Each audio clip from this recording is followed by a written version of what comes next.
Shalom, welcome to a daily class on Nachman on Patreon. We're holding in Torah Kaftet and we're talking about Brit, bread, and cash. Nachman says, a famous statement he brings from the Gemara, he says, Man dezarek pirurei de Nahaman yudrodef avatrei. Right, the rabbi said, someone who throws away the crumbs of bread after a meal, poverty will run after him. Not a good thing. And so too, all the more so, somebody who throws out the sparks of his mind through the tikkun of the covenant. So you see, most of the ideas that you'll find in Chassidut and Kabbalah, they're somewhere in Shas, or at least, or in the Chumash. So you see, this is like a reason why you'll see people scraping up the crumbs from their table. But the Rebbe is telling us it's more serious than just the crumbs on the table. It's the crumbs of the mind.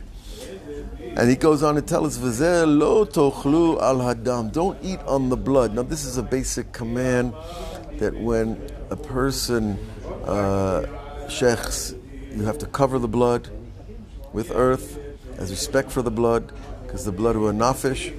We don't want to eat meat. We don't want to expose the blood. It's a busha to the blood. It goes all the way back to when Cain murdered Hevel.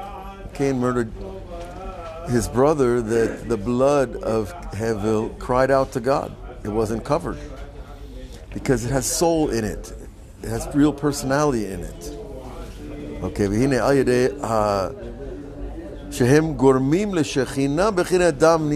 this idea of the spilling of the blood, of spilling of the mind, the spilling of the honor to the Shekhinah has been besmirched, and that's the idea that the Shekhinah is dam nida. Now, of course, the Shekhinah is an infinite spiritual energy, the feminine aspect of God.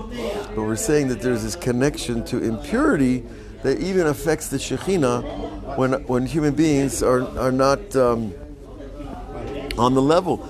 And this is the Bechinat Magdua Edom Levushecha. We had this pasuk earlier also. The rhetorical question is, why are the garments of the Shekhinah bloody? And that was the idea of the stain on the garment of the Talmid Chacham. He's chayav mita, because there's an aspect of blood, of death, of judgment. And he loops it all back into this concept of a defect in the covenant. Shehi bechinat pagam klaliyut had-gidim, and that is the defect in all the gidim, is unified, or so to speak, one channel through the gid of the tikkun, the covenant of Hashem with His people. Shezeu bechinat pagam begadim, and then this goes back to the other concept we had, the defect in the garments we wear and the garments of the soul. And we understand that the garments of the soul are the source of dibur. So he's going to tell us more about this garments of the soul. Your soul has many layers, and each layer is like a garment.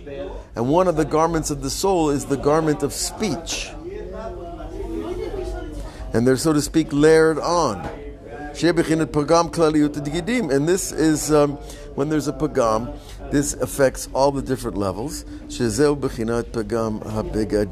defect to the garments. Then a person says, you won't eat. Parnasa is equated, of course, to eating. And so that not eating is not having parnasa at your disposal, not having the money you need to get by. Okay, this is other commands that we should not. These are parts of avodah zarah. Tenachashu is from like guessing, and the lashon of guessing, of course, is related to the snake. It's related to divination of all different kinds, where people try to access information from an impure place. They're tonenu.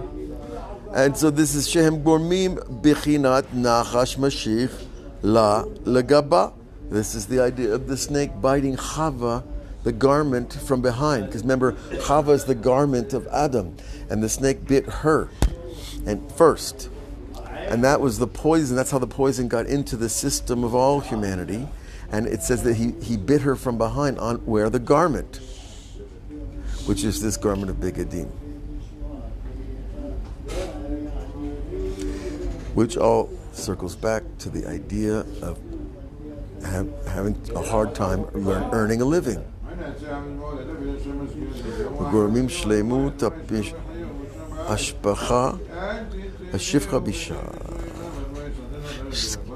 Shlitat.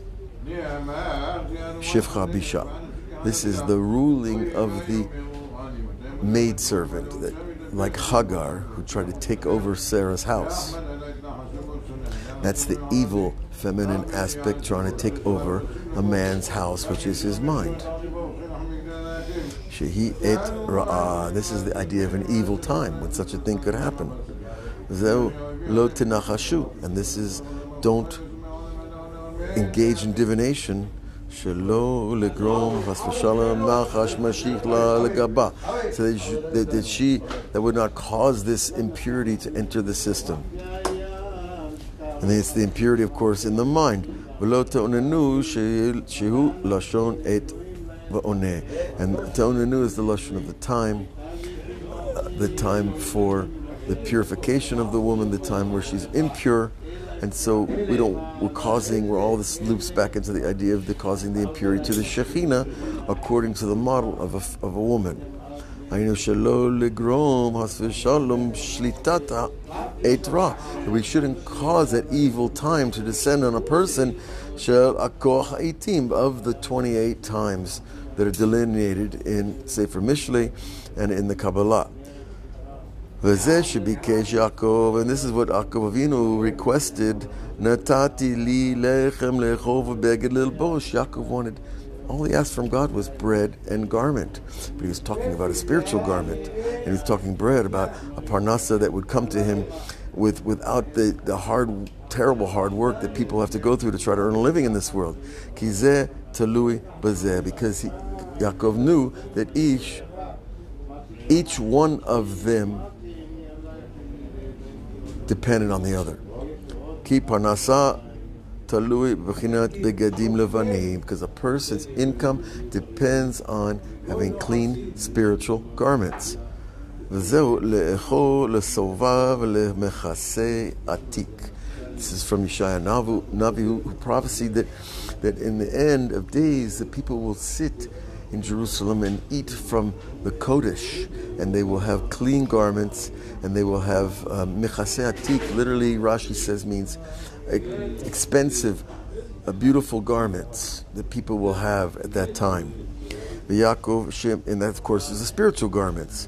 The people will shine. V'Yaakov Shem b'shich lavnunit, and Yaakov who brought down this white matter of the brain that floods the body and opens up the channels of Kedusha into the communication system of the mind and the neurological structures.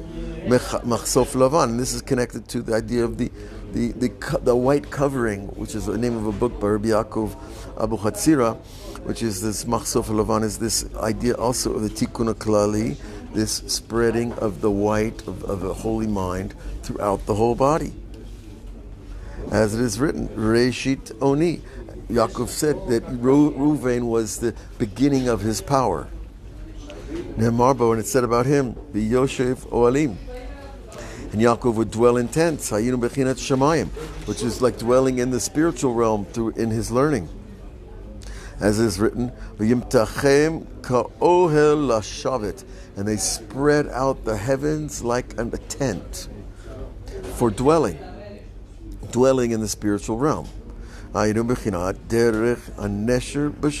idea we had also earlier of the path of the eagle is in the heavens. The heavens, remember, is the rakia. It's the firmament. It's the background place of our inner vision of the mind. And the nishra, or the nesher, the nishra is the ruach, the spirit that communicates there. And that's the way of the derech, Zohar HaRakia, the shining firmament of the mind, Bechinat Lashon Shel Zohorit. And this is the idea of the white, the thread that was used on the seir, on the goat of Yom Kippur. Shemalbim Avonotehem, because it would turn white when the Jews had their sins fixed. V'adamim shel hashas hagidim, and the blood of the 365 commandments. This is an aspect of im yadimu ketola, if a person or his soul will become like a worm, red like a worm. Apparently, these are red worms, right? The kind you go fishing with. Katsemer yeyu, they will be like white as wool. And this, of course, is what would happen to the thread on the goat, and this is what we're hoping, God willing, will happen to our sins, especially, the Rebbe says, when we say Tikkun Klali. And Tikkun Klali can be said by men or women, it can be said by old or young, it can be said when you need to say it or when you don't think you need to say it, because it always helps to realign the mind to the upper soul, and which is connected to the Shekhinah. And then we're purifying the garments of the Shekhinah. And when you purify the garments, then our speech becomes a different thing. And you'll notice this in your speech, when you go to talk, when you go to learn, when you go to pray, when you have said Tikkun Klali, your speech and your prayer and your learning will be pure and simpler and more direct, and it will flow easy. And then you'll say, this Tikkun Klali, it works, because it does. That's why Rebbe Nachman gave it to us.